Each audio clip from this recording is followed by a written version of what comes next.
Hi ladies and gentlemen, today I am going to show you guys how to do um, the cut balls for walkers, chairs, and canes.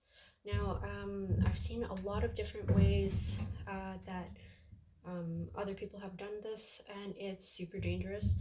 I've tried a few ways myself, and I found that my hand would cramp very often. So one of the first ways that I've done it was using the X-Acto knife and trying to make the cuts on the ball.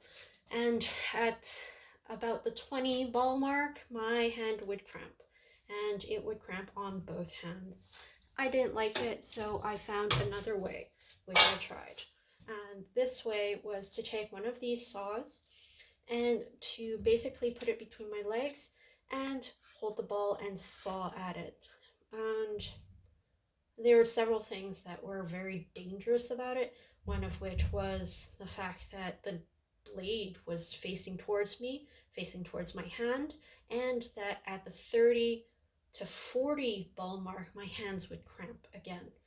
And this saw tends to get really hot when it's used very often. So both of the two first ways I found were extremely dangerous and was not worth it for me to invest my time in.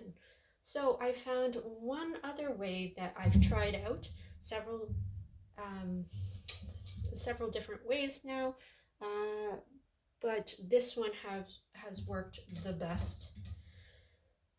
So get yourself a table saw and a back saw. It is the simplest, safest way that I've found so far. And if you're cutting tennis balls on a very, very often basis, so balls for classrooms and such, this is the safest and fastest way that I can possibly talk about. Now, of course, I've borrowed mine, so mine is not mounted. This is a metal plate from one of my shopsmiths, and I'm using it because it's the right height for me to do the sawing. And the issue with the fact that this is not mounted is the fact that this will shift. Now, you should always get a mounted one and mount it to a table. There is several reasons for that, because one, it's safe, and two, the fact that this will turn by itself, lift, fall off the table is not going to be fun. It's about a 25-pound vise, so it will hurt if it gets onto your toes, if it falls onto your toes, or if it smushes your finger, and it hurts a lot. Um, so, a few things to know. How we're going to do this is basically you're going to take tennis balls. Okay, this one is a 4-inch wide vise, and it can take 2 tennis balls no problem. It overlaps the 2 center edges or center areas on this length. As long as it covers 3/4 of the 2 tennis balls, you have no issue, which means that a bigger vise should theoretically be able to take more balls at the same time, which would be good. Another thing to mention is that your center line should not be higher than the top of your jawline. Okay, the reason being is that this ball will, with the sawing, roll out.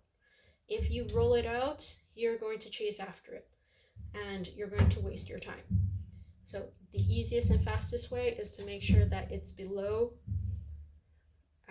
the jaw line, the top of the jaw, so that the center line is below the top of the jaw so that it doesn't roll out. Another thing to note is that if you saw parallel, okay, to the jaw, it will roll out. There's nothing stopping it. You can make a jig and everything, but it won't cut properly because there is the chance of it rolling out because there is no cinching.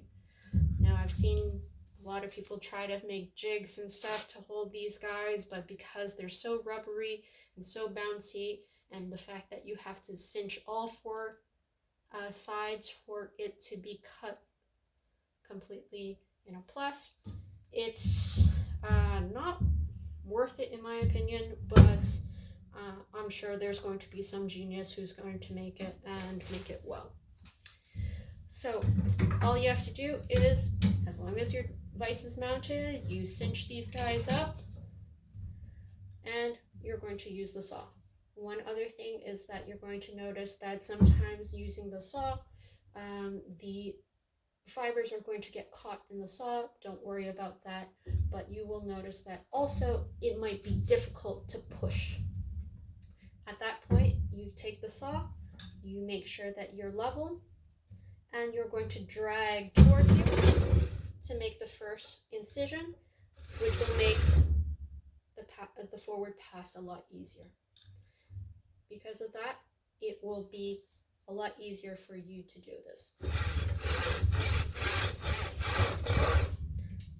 At some point, you're going to hear the saw eating away at the rubber very distinctly. It makes a completely different sound.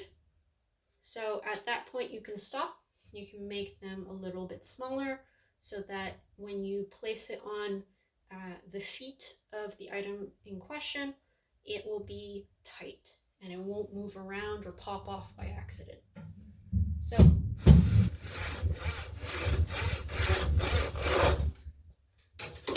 once you are done, you unvise and you twist 90 degrees. So now the cut is parallel to the jaws, okay? Which means that you will be cutting perpendicular, so 90 degrees across to the cut that you just made.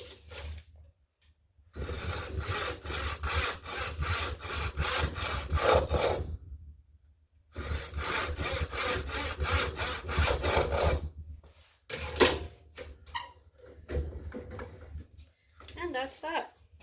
So now I've cut 2 balls, and they have their plus. Now it takes me about 48 seconds to do 2. So that means about 1.5 minutes to do 4, which is enough for a chair. At this point, you should be able to go through quite a few balls. So I'm going to show you right now how I do it real time so that you can check it out.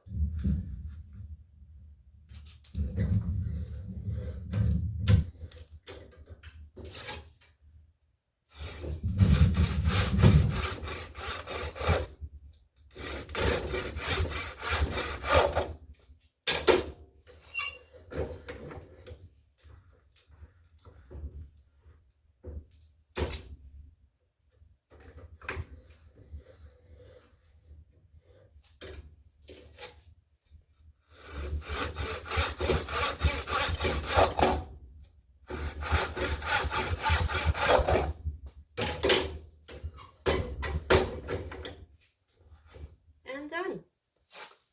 Hope you guys enjoyed that and hope it's a good tutorial for you guys who need to make a lot of cuts in a tennis ball.